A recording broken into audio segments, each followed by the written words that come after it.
کیسی قربانیاں ہیں صحابہ کرام کی، آپ دیکھو عرب کی گرمی، اور تبوک آج بھی سعودی عرب میں ہے، اچھا خاصا دور ہے اور ریگستانی سفر ہے۔ ریگستان میں اتنے لمبے سفر کرنا اور اتنی شدید گرمی میں، اور یہ بھی نہیں کہ کوئی پکنک منانے جا رہے ہیں، وہاں دشمن سے کیا ہے، لڑائی، اور ایسے موقع پہ جب پورے سال کسانوں کی محنت ابھی پھل دے رہی ہے، اور ایسے موقع پہ اپنے قیمتی باغات کو چھوڑنے کا حکم ہے۔ تو اس موقع پر منافقین نے بڑا لیت و لعل سے کام لیا ہے، ایکچولی مسئلہ یہ ہے، ابھی یہ پرابلم ہے۔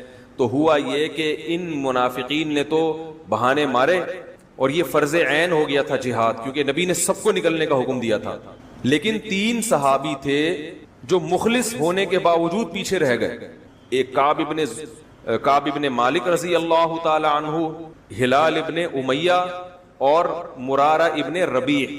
یہ 3 صحابی ایسے تھے جن کے پاس وسائل بھی تھے، مال بھی تھا، مگر یہ پیچھے رہ گئے۔ جب رسول اللہ صلی اللہ علیہ وسلم واپس لوٹے ہیں، حدیث میں آتا ہے کہ جب نبی تبوک کے مقام پہ پہنچے تو آپ نے فرمایا ما فعل کعب ابن مالک، کعب ابن مالک کہاں ہیں؟ وہ تو میرے بڑے مخلص صحابی ہیں، وہ کیسے پیچھے رہ گئے؟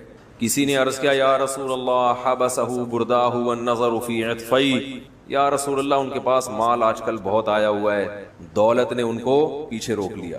کسی دوسرے نے کہا کہ بیس ما قلتا، تم نے بہت بری بات کی کعب ابن زہیر مالک کے بارے میں، یا رسول اللہ ما علمنا فیہ الا خیرا، ہم نے کعب ابن مالک میں ہمیشہ خیر پائی ہے، کوئی عذر ہوگا، ورنہ وہ پیچھے رہ جانے والوں میں سے بولو نہیں۔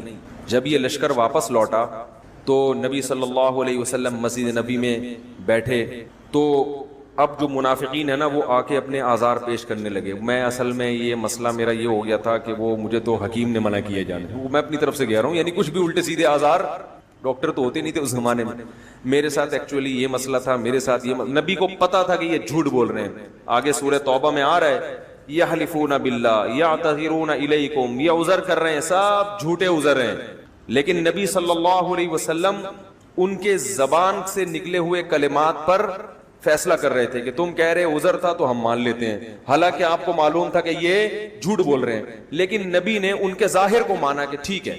تو اب کیا ہوا، نبی صلی اللہ علیہ وسلم جب واپس تشریف لائے، چونکہ یہ سورہ توبہ میں پوری غزوہ تبوک کو بڑی ڈیٹیل میں بیان کیا گیا ہے، اور اس میں اس واقعے کو بھی اللہ نے ہائی لائٹ کیا ہے۔ تو نبی صلی اللہ علیہ وسلم جب واپس آئے تو منافقین جھوٹے جھوٹے آزار پیش کر رہے تھے، یہ ہو گیا، آپ کو پتا تھا جھوٹ بول رہے ہیں اور جھوٹی قسمیں اٹھا رہے ہیں، لیکن آپ نے ان کو چھوڑ دیا۔ جب کعب ابن مالک آئے تو بڑے پریشان تھے کہ میں کیا کہوں گا، میں تو مخلص ساتھیوں میں سے ہوں، اور حضرت کعب ابن مالک کہتے ہیں ہر جنگ میں نبی کے ساتھ شریک رہا ہوں میں، کہتے ہیں صرف بدر میں اس لیے نہیں کہ مجھے تو پتہ ہی نہیں تھا کہ یہ لڑائی ہو جائے گی، ورنہ ہر جہاد میں نبی کے ساتھ شریک رہا۔ کہہ رہے ہیں جب میں نبی کے پاس آیا تو آپ نے پوچھا کہ کیا عذر تھا تمہارا، الم یکن قد ابتعت ظہرک، کیا تم نے سواری نہیں خریدی تھی؟ تمہارے پاس تو سواری بھی تھی، سب کچھ تھا۔ کعب ابن مالک کہتے ہیں میرے دل میں شیطان نے بڑے وسوسے ڈالے کہ میں بھی منافقین کی طرح جھوٹ بول دوں، لیکن کہتے ہیں میں نے کہا ایک جرم میں نے کیا ہے، دوسرا جرم میں بولو بھائی نہیں کروں۔ کہتے ہیں میں نے کہہ دیا کہ یا رسول اللہ کوئی عذر نہیں تھا، کوئی عذر نہیں تھا میرا، بس شیطان نے روک لیا مجھے، اور اتنا مالدار تو میں پہلے کبھی تھا ہی نہیں جتنا ابو۔ اور وہ جو 2 صحابی تھے وہ عمر زیادہ تھی ان کی، بوڑھے تھے، مرارہ ابن ربیع اور ہلال ابن امیہ، انہوں نے بھی سچ سچ کہہ دیا۔ آپ صلی اللہ علیہ وسلم نے فرمایا قم، اٹھو، حتی یقضی اللہ فیک، جب تک اللہ تمہارے بارے میں کوئی فیصلہ نہیں کرتا تم یہاں سے چلے جاؤ۔ آپ ایسے غضبناک ہوئے کہ آپ صلی اللہ علیہ وسلم نے صحابہ کو حکم دے دیا کوئی بھی ان سے بات چیت نہ کرے، کیونکہ ایسی سخت لڑائی تھی، اتنی گرمی تھی، شدت تھی، ایسے موقع پہ اپنے ساتھیوں کا ساتھ چھوڑ دینا اچھا کام۔ اس سے پتہ چلتا ہے کہ اپنے سب ساتھی تھے نا صحابہ بھی ایسے موقع، اور اسی سے انسان کا پتہ چلتا ہے کون کتنے پانی میں ہے۔ وہ ایک شاعر کا شعر ہے نا، وَإِذَا يُحَاسُ الْحَيْثُ يُجْعَدْ وَإِذَا تَكُونُ كَرِيهَةً اُدْعَى لَهَا وَإِذَا يُحَاسُ الْحَيْثُ يُدْعَى جُندُبُ، کہہ رہے ہیں جب حلوہ پکایا جاتا ہے تو جندب کو بلایا جاتا ہے، اور جب گھمسان کی جنگ لڑی جاتی ہے تو مجھے کال کی جاتی ہے، ٹھیک ہے نا۔ تو غیرت مند لوگوں کو کب یاد کیا جاتا ہے؟ مشکل میں، اور وہ کیونکہ وہ مشکل میں ساتھ دیتے ہیں، اور جو ساتھ مشکل میں نہیں دے رہا، صرف افطار پارٹیوں میں تو آپ کے ساتھ آ رہا ہے، مشکلات میں آپ کا ساتھ چھوڑ دیتا ہے، وہ غیرت مند اور دوستی کے قابل نہیں ہے۔ یہ دوسروں کے بارے میں نہیں، ہمیں اپنے بارے میں سوچنا چاہیے کہ ہم ایسے، ہم تو ابھی پتہ ہے کیا ذہن میں آ رہا ہوں، وہ جو بندہ ہے نا صحیح کہہ رہے ہیں مفتی صاحب، اس کے بارے میں ہمیں چاہیے کس کے بارے میں؟ اپنے بارے میں، کہ کیا میں ایسا ہوں یا نہیں ہوں۔ تو نبی نے فرمایا جاؤ اللہ تمہارے بارے میں فیصلہ کرے گا، اور صحابہ کو حکم دے دیا کوئی ان سے بات چیت نہ کرے، اور بیویوں کو حکم دیا وہ بھی الگ ہو جائیں ان سے۔ صحابہ نے پوچھا کہ طلاق دے دیں؟ فرمایا نہ طلاق مت دو، ان سے کہو الگ ہو جائیں، اپنے ماں باپ کے گھر چلی جائیں۔ وہ جو 2 صحابی تھے بوڑھے، انہوں نے کسی خادم کو بھیجا کہ نبی سے جا کے پوچھیں کہ ہم نہیں، ان کی بیویوں نے پوچھا نبی سے کہ یا رسول اللہ یہ بوڑھے ہمارے دونوں شوہر کیا ہیں؟ بوڑھے ہیں، ان کو خدمت کی ضرورت ہے، تو ہم اگر اپنے ماں باپ کے گھر چلی جائیں گی تو یہ بوڑھے شوہر کی خدمت کرنے والا کوئی بھی نہیں ہے۔ تو نبی نے حکم دیا کہ ٹھیک ہے تم گھر پہ رہو مگر یہ تمہارے پاس نہ آئیں۔ تو انہوں نے کہا یا رسول اللہ یہ ہمارے پاس آنے کی سکت نہیں رکھتے، کیونکہ جب سے ان کا بائیکاٹ ہوا ہے اور پتہ چلا ہے کہ نبی ناراض ہیں، یہ رونے کے علاوہ کوئی کام نہیں کرتے۔ کعب ابن مالک کہتے ہیں کہ مجھے لوگوں نے مشورہ دیا کہ تم بھی اپنی بیوی سے کہو کہ جا کے نبی سے پرمیشن لے آئیں۔ فرماتے ہیں میں نے کہا کہ وہ تو بوڑھے تھے، میں جوان ہوں، مجھے تو شرم آ رہی ہے۔ نبی بولیں گے تمہیں کیا خدمت کی ضرورت ہے بھائی؟ فرماتے ہیں میں نے نبی سے یہ درخواست، بولو بھائی، نہیں۔ کہتے ہیں 1 دن 2 دن 3 دن 4 دن ایسی حالت ہو گئی کہ جس کا قرآن نے ذکر کیا ہے سورہ توبہ میں، ضاقت علیہم الارض بما رحبت، زمین اپنی کشادگی کے باوجود ان پر تنگ ہو گئی۔ فرمایا میں بازاروں میں نکلتا، لوگ مجھ سے منہ پھیر لیا کرتے تھے، 1 دن 2 دن 3 دن 4 دن 5 دن، کہتے ہیں ایسا لگتا تھا کہ میں زمین کیا ہو گئی ہے۔ دیکھو اس موقع پر اگر ذرہ برابر بھی نفاق ہوتا یا ایمان کمزور ہوتا، ہم ہوتے تو ہم کیا سوچتے کہ بھئی ساری زندگی ہم نے ساتھ دیا، اپنا وطن چھوڑ کے ہجرت کی، ہر میدان میں نبی کا ساتھ دیا، اگر ایک لڑائی میں شریک نہیں ہوئے تو کیا ہو گیا؟ ہم یہ کہتے نا، باقی تو سارے گئے ہیں، اگر میں نہیں گیا تو کون سا طوفان آ گیا، ہم یہ کہتے نا۔ اور اس پر اتنی سخت سزا ہمیں دی جا رہی ہے کہ بائیکاٹ کیا جا رہا ہے، ہماری بیویوں تک کو اپنے والدین کے گھر بھیج دیا گیا، اور کوئی مدینہ میں ہم سے بات کرنے کے لیے تیار نہیں ہے۔ کتنی بڑی آزمائش!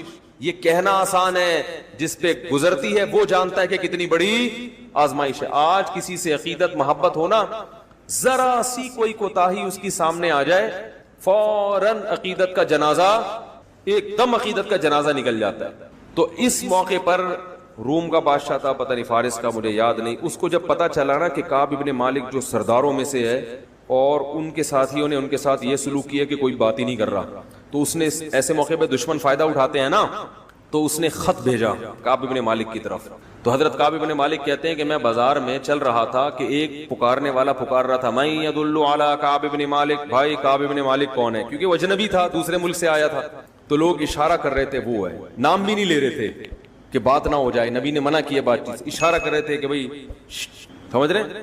وہ میرا بیٹا ہے نا، ایک دن چھوٹا سا بچہ، میں نے اسے بولا یہ کس نے توڑا ہے؟ تو پتہ کیا کہتے ہیں؟ ایسے نا ایسے کر کے، اور جب بھی میں کسی کو اشارہ کرتا ہوں تو مجھے وہ منظر یاد، وہ منہ سے نہیں بول رہا، ڈر رہا تھا، کہہ رہا ہے ایسے کر کے اس نے کیا ہے، تاکہ اس کو پتہ نہ چلے کہ میں اس کی طرف اشارہ کر رہا ہوں۔ تو بچے اس طرح کی حرکتیں کرتے ہیں۔ خیر کہنے لوگ کیا کرنے لگے؟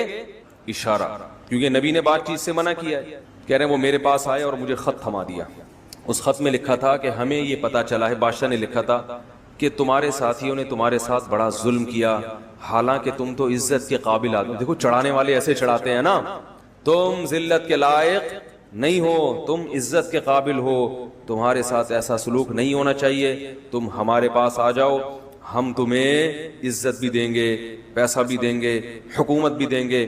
کوئی اور ہوتا کیسا پھسل جاتا ایسے موقع۔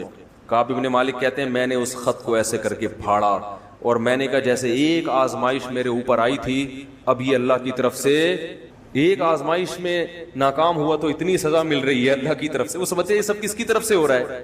اللہ کی طرف سے۔ انہوں نے کہا یہ اتنی بڑی آزمائش، پھاڑ دیا اس خط کو۔ کہتے ہیں پھر وہی کوئی بات ہی نہیں کر رہا۔ کہہ رہے میں جب مسجد نبی میں آ کے نماز پڑھتا، میں دیکھتا کہ نبی صلی اللہ علیہ وسلم میری طرف دیکھتے ہیں، لیکن میں جیسے ہی سلام پھیرتا تو آپ اپنے رخ کو میری طرف سے پھیر لیتے۔ کیسا شاک گزرتا ہوگا۔ یہاں تک کہ 40 دن اسی حال میں گزر گئے. جب 40 دن گزرے ہیں تو حضرت کعب بن مالک کیونکہ مسجد نبی سے گھر تھا آپ کا دور, تو فجر کی نماز اپنے گھر کی چھت پہ پڑھ رہے تھے. ادھر نبی صلی اللہ علیہ وسلم کو نماز میں وحی ہوئی کہ اللہ نے کعب بن مالک اور باقی 2 صحابہ کی توبہ قبول کر لی ہے. تو آپ نے جیسے ہی سلام پھیرا, آپ نے صحابہ سے کہا کہ کعب ابن مالک اور ساتھیوں کو خوشخبری دے دو کہ اللہ نے تمہاری توبہ, بولو بھائی, قبول کر لی. صحابہ یہ خبر سن کے اتنا خوش ہوئے, جیسے کوئی خوشخبری ہوتی ہے تو ہر آدمی چاہتا ہے کہ میں پہلے بتا دوں نا بھائی, اس ساتھی کو میں پہلے اطلاع دوں. تو وہ کہتے ہیں, کعب ابن مالک خود بیان کرتے ہیں کہ میری طرف دوڑے. کہتے ہیں ایک نے کیا کیا, اس نے کہا دوڑنے سے بہتر ہے میں تیز رفتار گھوڑے کی پشت پہ سوار ہو کے جاؤں گا اور سب سے پہلے کعب ابن مالک کو خوشخبری. تیسرے صحابی نے کیا کیا کہ گھوڑے کی رفتار سے زیادہ آواز کی رفتار ہے, وہ فوراً پہاڑ پہ چڑھ کر کعب ابن مالک کے گھر کی طرف رخ کیا اور زور سے آواز ماری, یا کعب ابن مالک ابشر, اے کعب ابن مالک اللہ کی طرف خوشخبری قبول کرو.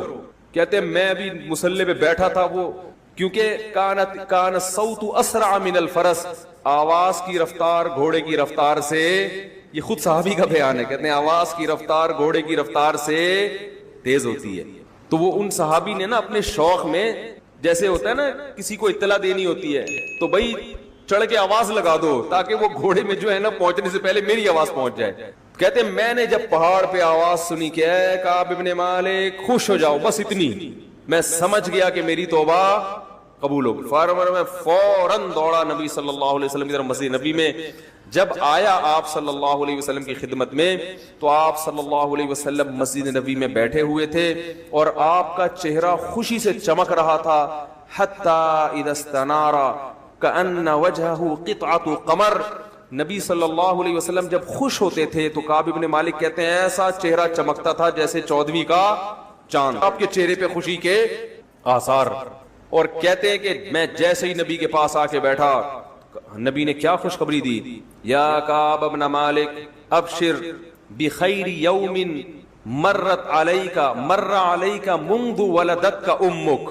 کیا بشارت دی, اے کعب جب سے تیری ماں نے تجھے جنا ہے اس سے زیادہ بہتر دن تیری زندگی میں نہیں آیا, ایسے دن کی مبارکباد قبول کرو.